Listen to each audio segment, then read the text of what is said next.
Hi everyone and welcome to Friday's writing lesson. Now today is your chance to combine everything you've been taught into your final professional brochure. So me and Miss Pearson really can't wait to see what you've come up with, so please make sure you send them in to the Cedar class and Willow class email.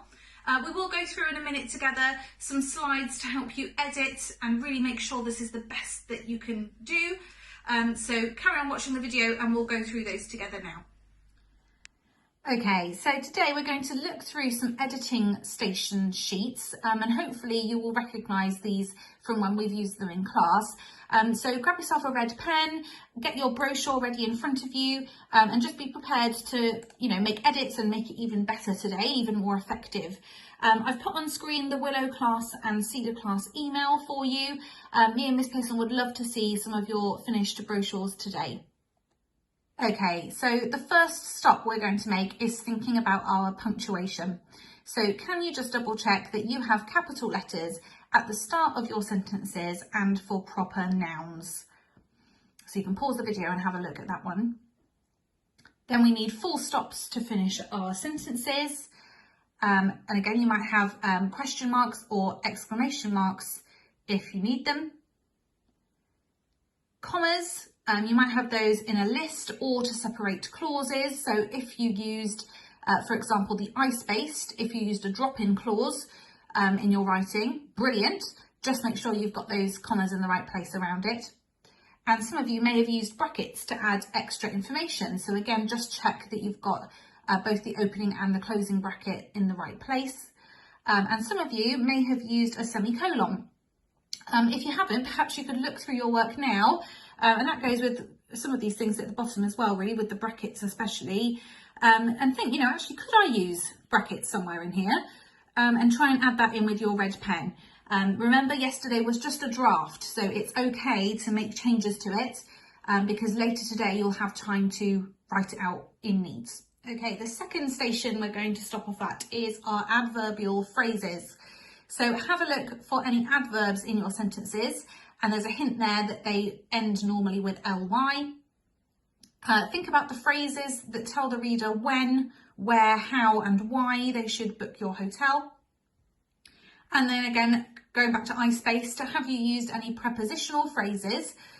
So is it telling us, the position of something?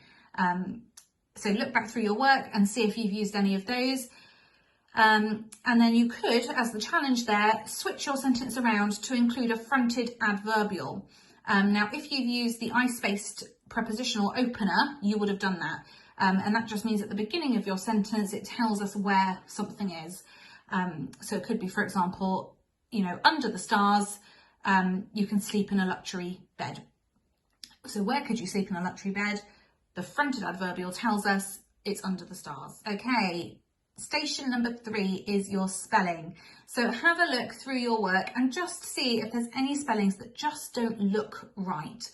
And a big tip for this actually is to kind of read your work backwards. And I know that sounds rather silly, but what that does is it enables you to think of each word separately. So for example, with mine, I could read it rovers, radiating, new, brand. You get the idea. And it just helps you to see it as a word and to think about the sounds and the spelling of that word. You could use dictionaries. Now, I know that you might not have these at home, but you can put them into the internet and have a look maybe for the spelling of a word or the meaning of a word if you're unsure. And obviously our 5-6 list. We've talked a lot about that this week, but just checking that you have tried to use words from it. If not, make an edit, see if you can add an extra sentence in. And if you have used them, just double check that they are spelt correctly. Okay, and then the final stop we're going to make is a thesaurus. So can you look through your work and find any dull adjectives? So, words like good, come and stay at our good hotel.